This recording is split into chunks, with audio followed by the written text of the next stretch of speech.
certainement on va se rattraper parce que comme je le disais tout à l'heure, c'est un lancement, on l'aura au fur et à mesure. Est-ce que Mohamed Mboup est aussi avec nous cet après-midi? Mohamed Mboup, merci beaucoup. Adama Faïta du groupe Sonatel sera certainement absent, ou du moins il est en retard. Bon, certainement elle va nous rattraper. Est-ce que M. Ousseynou Thiaré est avec nous? Ousseynou Thiaré, si on peut l'appeler, s'il vous plaît, de Big Tech Science pour le lancement de cette cérémonie officielle. Bien entendu, on ne l'oublie pas parce qu'on a fait beaucoup de communication là-dedans. J'ai dû tomber sur cette belle annonce avec la masterclass qu'on va organiser autour de l'intelligence artificielle et de tous ces termes trop savants. Et moi-même, je me suis dit, je vais en profiter, pourquoi pas, pour mieux faire connaissance avec l'intelligence artificielle, le big data, entre autres. Merci beaucoup, très chers acteurs. Merci encore une fois d'avoir pu vous retrouver pour continuer cette belle initiative qui est le Saltis. L'année dernière, c'était donc la première édition. Là, on prépare la deuxième édition les 14 et 15 novembre prochains.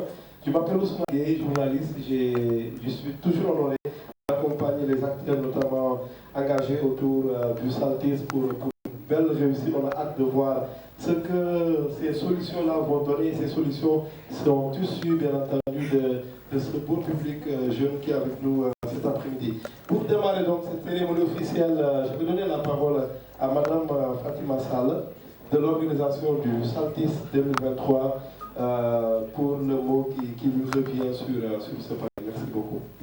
Merci Ousmane Gueye. Bonsoir à toutes et à tous. Je me nomme Fatima Sall, chargée de la communication du Big Tech Science du Sénégal. Alors permettez-moi de vous faire la présentation du Saltis. Le Saltis, Salon des algorithmes, des sciences, technologies et de l'innovation du Sénégal, est un événement qui est un éventail identifié d'intervenants comprenant les institutions, les innovateurs,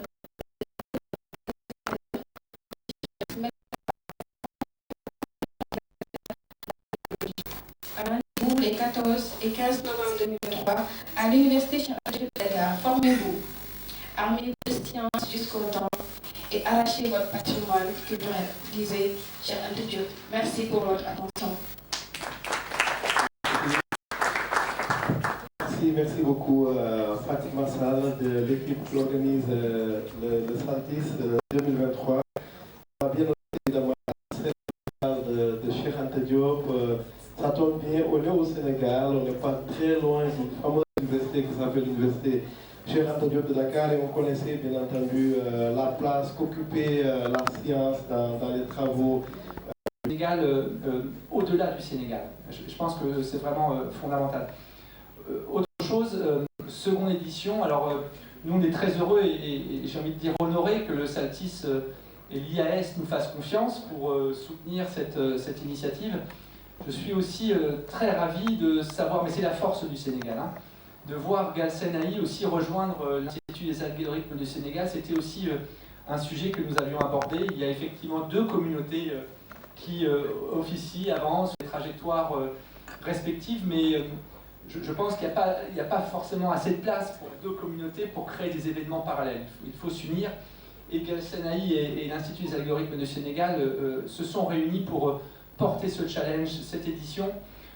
On en est très heureux. Le PNUD a renouvelé aussi, et je tiens à remercier Ibrahima, s'excuse, il ne pouvait pas venir, mais le PNUD a aussi renouvelé son engagement. Et puis on a la possibilité aussi de voir Orange Sonatel rejoindre cette édition. Il y a aussi le ministère de la Communication, des Télécommunications et de l'Économie numérique qui est ravi, je pense, de voir cette initiative, qui, je le rappelle, s'inscrit dans le cadre du Saltis, effectivement 2 jours d'événements, mais aussi un challenge, des solutions qui vont émerger, des masterclass. C'est un ensemble d'activités sur 3 mois, et c'est bien de ça dont il faut parler.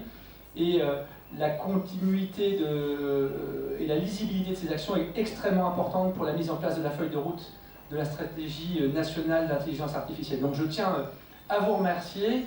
Et puis laisser la place à Galsen Aï, j'en ai dit déjà beaucoup, mais voilà, moi je suis en tout cas particulièrement heureux. Alors ce type d'organisation n'est pas toujours facile, je le dis aussi, hein, des fois c'est toujours compliqué, mais en tout cas, il y a un engagement de la part, et je tiens, de toutes les équipes ici présentes, hein, mais je tiens aussi à féliciter Ndiaye et puis Wedjikan pour leur engagement, et c'est pas facile depuis la France que de le faire, mais voilà, ce sont des personnes, je vais le dire, je ne sais pas si vous entendez, mais merveilleuses. Voilà, merci à vous. Merci. Je l'ai rappelé tout à l'heure, donc il y a une synergie quand même, une très belle synergie qui est là avec les deux communautés qui sont les communautés les plus représentatives actuellement au Sénégal et qui portent aussi l'IA. Donc actuellement nous sommes dans un contexte où le Sénégal vient de lancer la stratégie nationale des données et aussi la stratégie nationale de l'intelligence artificielle. Donc je pense que Galsen AI a été un des acteurs majoritaires dans l'élaboration de cette stratégie. Donc nous avons participé du début à la fin à l'élaboration de cette stratégie-là. Donc tout à l'heure, vous l'avez dit, donc laisse juste sur la partie comment est-ce qu'on va élaborer maintenant. En tout cas, on a une très bonne stratégie et espérons avec cette synergie des communautés-là, qui a à sa vie. Parce qu'on n'a pas besoin que chacun y va de son côté pour un tout petit écosystème. Déjà qu'au Sénégal, on n'a pas encore beaucoup trop de profit IA au Sénégal.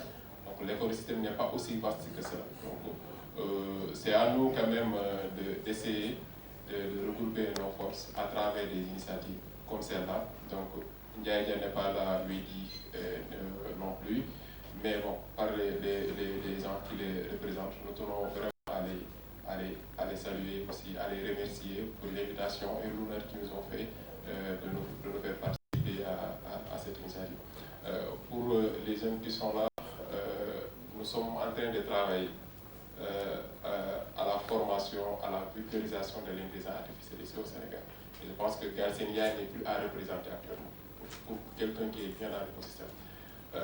L'opportunité se présente, oui, mais quelle IA pour le Sénégal, ça sera notre IA. Ça ne sera pas à nous d'aller prendre des modèles qui, entre guillemets, sont déjà biaisés par rapport à la non-représentativité de nos langues, de nos contextes, de notre culture et tout. Donc, ces initiatives, comme le PAS, vont vous donner l'opportunité, vous, entre guillemets, jeunes ou bien nous, de pouvoir développer des solutions qui vont s'adapter à notre contexte sénégalais.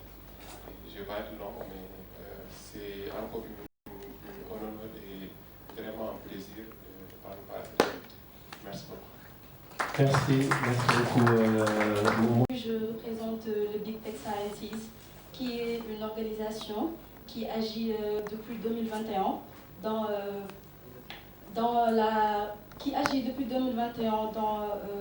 la valorisation des sciences et technologies dans les lycées et dans les collèges et surtout aussi dans les universités. Parce que nous savons tous qu'au Sénégal, c'est pas facile que certains jeunes aient accès aux sciences depuis le bas âge. Donc nous, notre objectif, nos initiatives, c'est pour permettre aujourd'hui à ces jeunes, dès à présent, de pouvoir embrasser les sciences. Parce que nous savons tous que aujourd'hui, si on veut vraiment développer ce pays, on a besoin que nos jeunes aujourd'hui s'intéressent aux sciences, que nos jeunes aujourd'hui fassent tout ce qu'il faut pour que nous sachions que pour développer ce pays, on n'a pas besoin que de parler, mais on a besoin de réaliser. Et aujourd'hui, c'est l'objectif de Big Tech Science, d'aider ces jeunes, d'aider ces petits, nos frères à pouvoir avancer, mais surtout à pouvoir, dès le bas âge, créer. Et c'est ce qui fait qu'aujourd'hui, Big Tech Science a pu aller dans certaines régions du pays, à savoir, nous sommes partis à Niomré, à Louga, nous étions partis aussi la dernière fois à Thiès, nous sommes partis aussi dans certains lycées ici à Dakar et même aussi à l'université.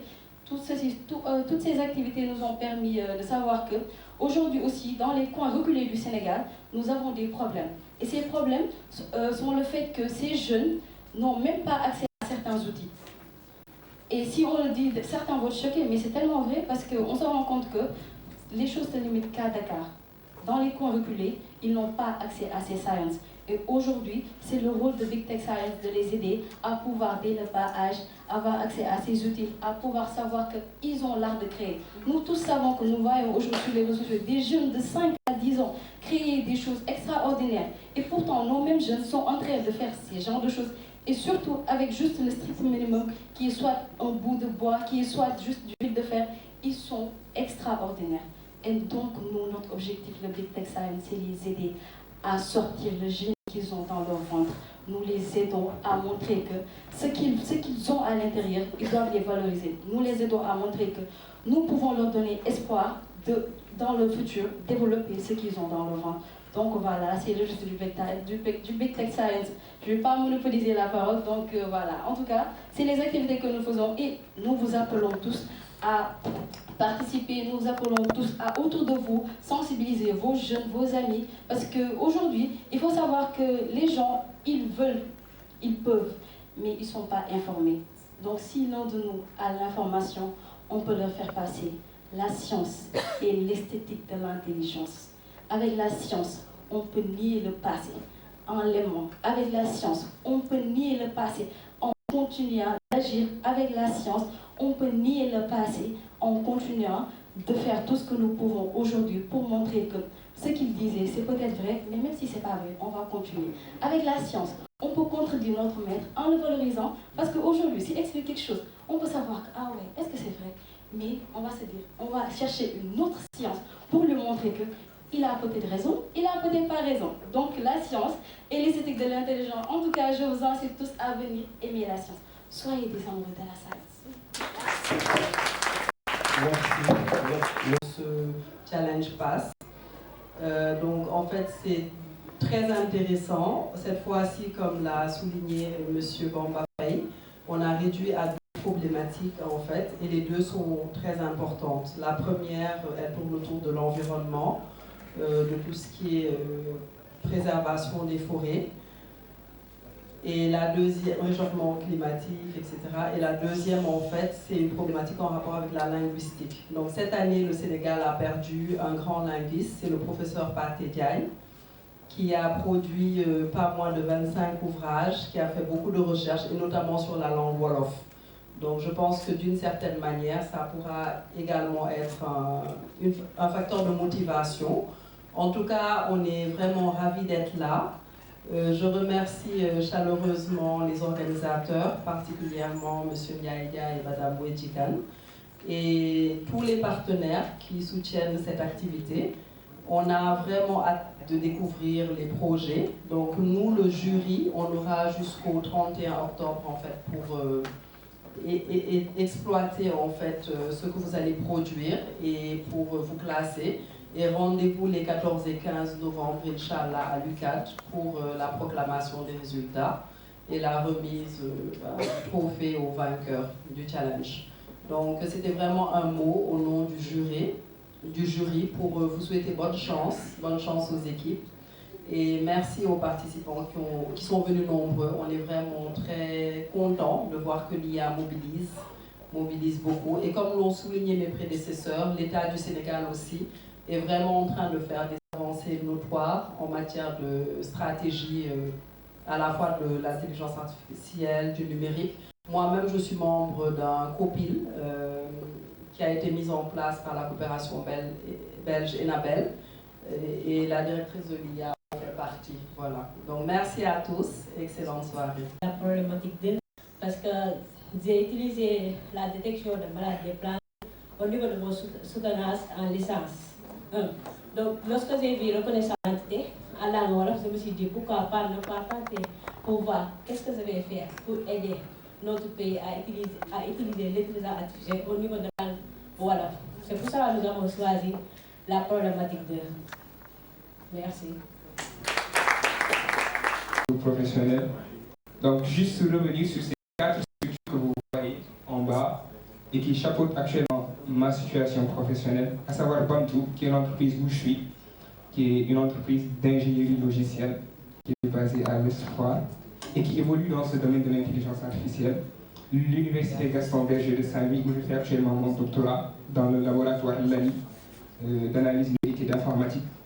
Galsen AI, donc, qui est la structure cousine de l'Institut des algorithmes du Sénégal, à notre plus grand plaisir évidemment, qui est une organisation que Mohamed Almouk a si brillamment présentée tout à l'heure. Enfin Zindi, d'autant plus qu'actuellement je suis l'ambassadeur Zindi du Sénégal, Et donc je représente cette communauté-là qui est la plus grande communauté professionnelle de data scientists en Afrique. Et donc il y a des représentants partout dans chaque pays. Actuellement, je représente Zindi au Sénégal. Donc pour le thème de cette masterclass, avant de passer, je suis revenu sur ce thème.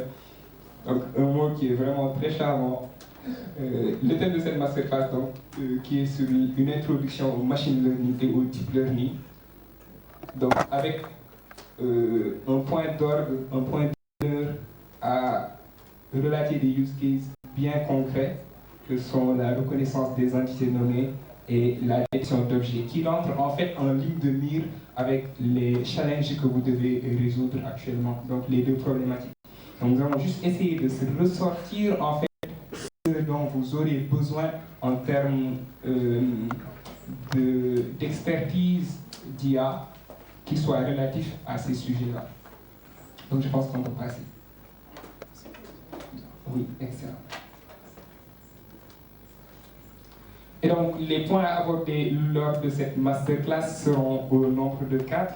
Tout d'abord, nous allons faire une introduction à la data science. Donc, c'est un prérequis en un sens au machine learning et au deep learning que j'ai ajouté à cette présentation.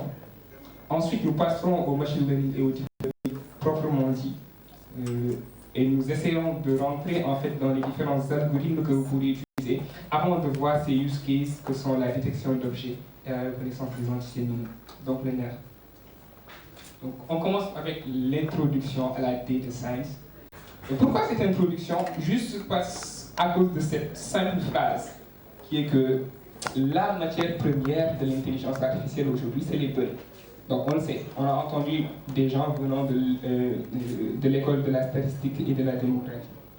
Donc aujourd'hui, si vous n'avez pas de données, vous ne pouvez pas faire d'intelligence artificielle.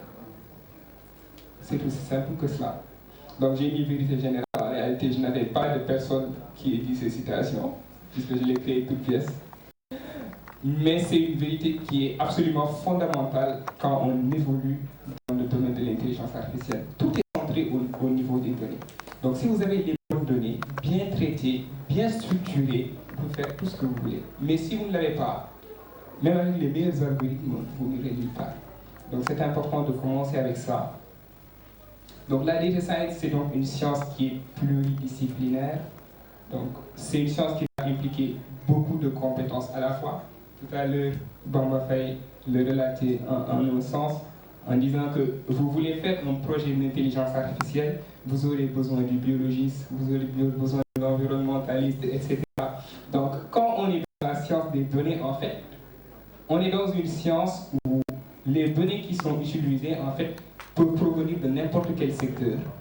Du coup, ce sont ces compétences empruntées à ces secteurs-là qui vont venir se rajouter à la palette, en fait, de compétences algorithmiques qu'a le data scientist. Et donc, ces compétences métiers vont être dedans, les compétences programmatiques ou en termes d'algorithmique vont être dedans, les mathématiques vont être dedans avec la statistique, le traitement des données, etc. Et donc, c'est une science qui va regrouper tous ces domaines de compétences afin de traiter et de valoriser de grands ensembles de données. Car en réalité, aujourd'hui, on est dans le monde, comme on dit, du big data avec les 3 V, volume, vélocité et variété. Donc, et ces données-là qui arrivent en grande quantité, en fait, c'est ça qui fait la puissance de l'intelligence artificielle. D'autant plus que si on n'a pas assez de données, les modèles ne sont pas assez performants. Alors, concrètement, quand on parle de données, c'est quoi? C'est des données qui peuvent être vraiment très hétérogènes, très hétéroclites. Donc, il y a ce qu'on appelle les tableaux, donc les données tabulaires. C'est ce qu'on voit le plus souvent quand on est, par exemple, dans une machine de données classique à faire de la classification, à faire de la prédiction, ce qu'on fait avec les jeux de données qu'on fait en démarrant, comme le Titanic, que tout le monde connaît. Donc ça, c'est les données tabulaires. Aujourd'hui, si vous avez des données venant du milieu financier, vous avez des données venant de patients, d'un hôpital, etc., ces données sont souvent structurées sous forme de tableau. Ou bien même s'ils ne viennent pas sous forme de tableau, peuvent être restructurés sous forme de tableau. Et donc ça, c'est un type de données qui est fréquemment utilisé en data science. Il y a les données textuelles, donc comme avec la reconnaissance des entités nommées, on n'y revient pas. Donc aujourd'hui, le texte C'est ça qu'utilise ChatGPT et beaucoup d'autres intelligences artificielles comme données, comme substance initiale.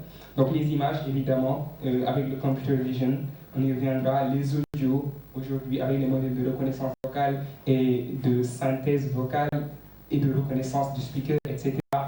Les données temporelles, si je parle des données temporelles, je parle plus des séries temporelles, en fait, les séries temporelles, qu'elles soient univariées ou multivariées, donc des données qui dépendent du temps et qui, par exemple, la prochaine valeur de la bourse, c'est une valeur qui varie de façon constante en fonction du temps. Donc, c'est ça qu'on appelle des séries temporelles. Si vous regardez dans le complètement donné avec ça. Donc, ce sont des données